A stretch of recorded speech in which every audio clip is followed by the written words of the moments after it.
Hi, today we are going to discuss what is Gaussian transformation.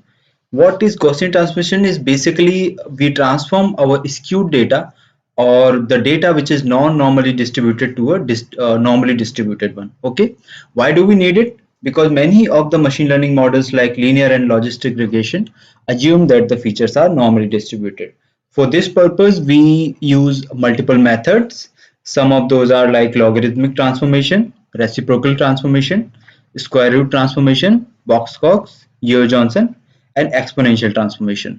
So we will see why do we need that. So stay with me in this video. And if you have not subscribed my channel, then I would highly recommend you to subscribe my channel because we are going to discuss a lot of things in the field of machine learning in our channel. Okay, so first of all, for variable transformation I will import some of the libraries. I will import pandas, I will import numpy, matplotlib.pyplot as plt, and then I will import scipy.stats. It is basically we will use for Box-Cox and Yeo-Johnson transformation. And then I am setting the option to display max column equals to none, which means that I want to see all the columns from my data set. Okay, so let me run this. Let me read my data. So now I should be having my data here. Let me print it. So you see I have all of my variables here and I am able to see all my variables. Okay. Now, first of all, I would like to print, I have chosen a numerical variable here. So I will just simply print a histogram of this particular feature. So it is first floor SF and I'm using house price dataset. So you see that this feature does not looks to be normally distributed. Okay, it's quite evident from this particular graph. So, but I will also use QQ plot. So what is QQ plot?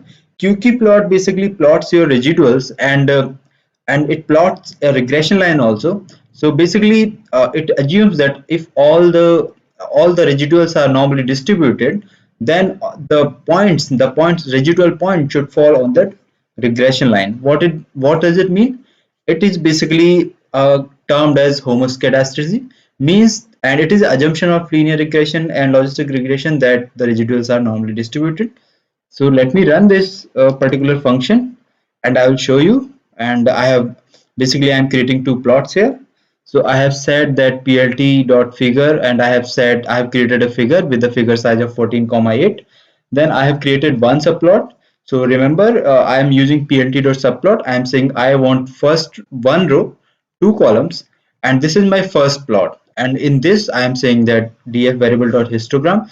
So in the first column of my row, I am printing the histogram, and in the second column of my row, I am printing my second plot, which is the QQ plot. Okay, so remember this is stats.propplot is my actually code to print the QQ plot. Let me run this.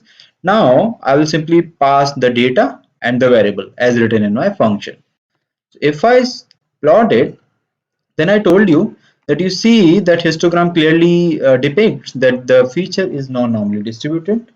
And here, if I see my QQ plot, you see that the data is going beyond the line. Okay, so it means that the residuals are not normally distributed, and our assumption for homoscedasticity does not hold true.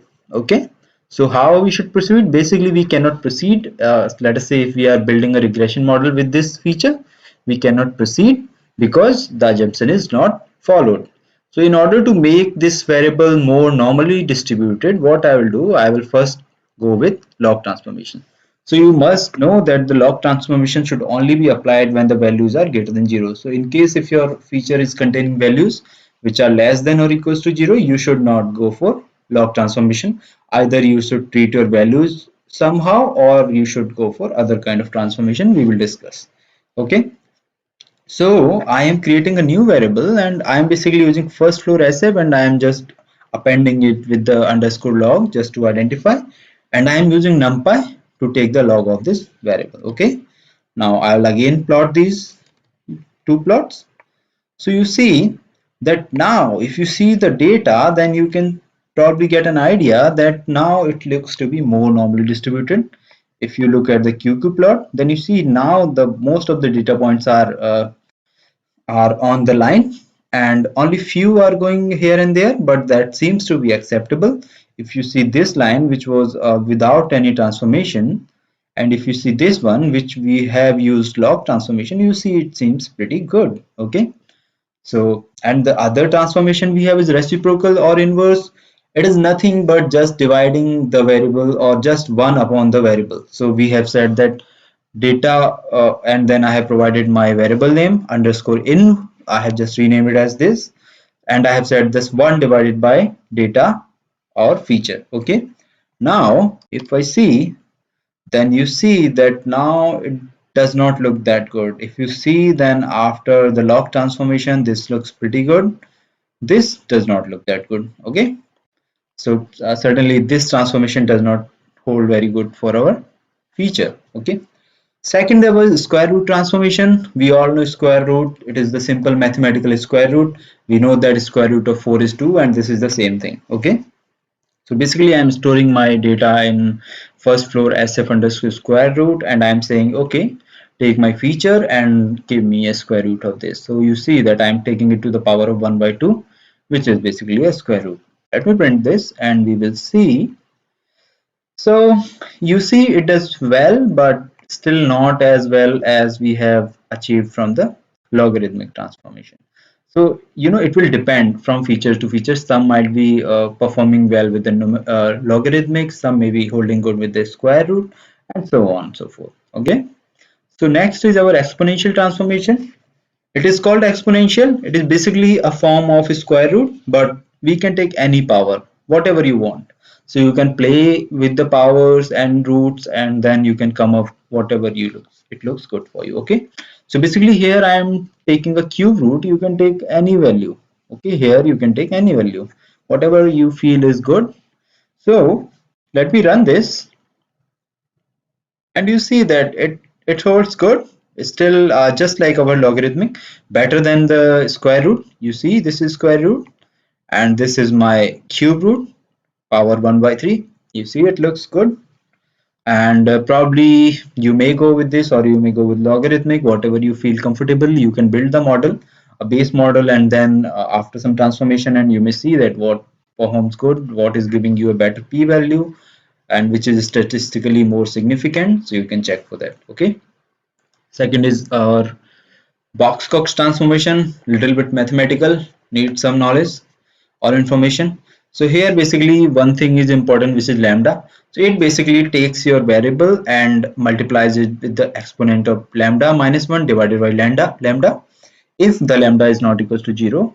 Otherwise, if the lambda value chosen as 0, then it will simply take the log of x. Okay, so it simply then falls back to the logarithmic transformation. Okay, so now how we can achieve it?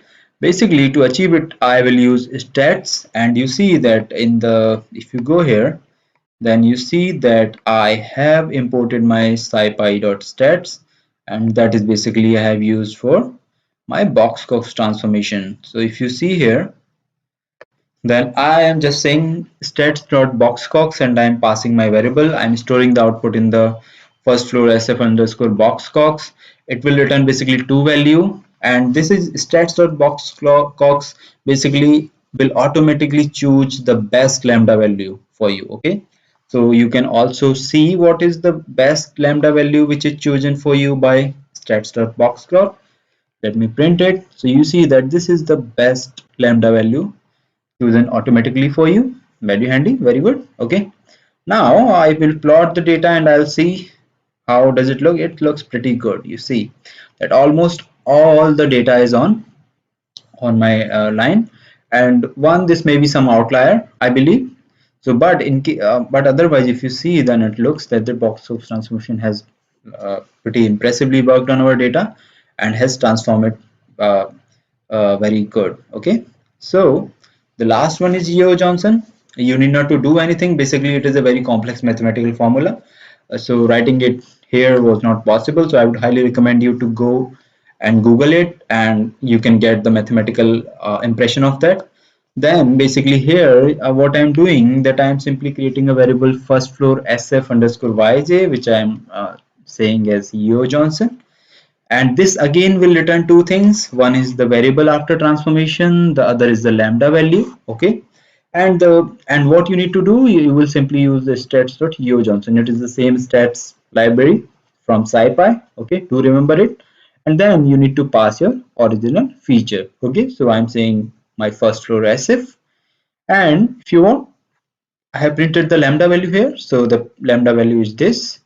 And now if you plot these two variables, you can see that here you have the output. Okay, so certainly the Yeo-Johnson is not performing as well as we have here with our Box-Cox. So in my opinion, my Box-Cox transformation is so far performed best on my data, and it looks to be very much normally distributed. Okay, so again, this is basically your approach, whatever you want to go with. So these are all the transformation techniques. I hope you would like this video and this will prove to be helpful for you in the future engineering. And if you like this video, do hit the like button and do not forget to subscribe my channel. We will be coming up with more such videos, more informative videos. Please stay in touch, and thank you for watching this video. Thank you.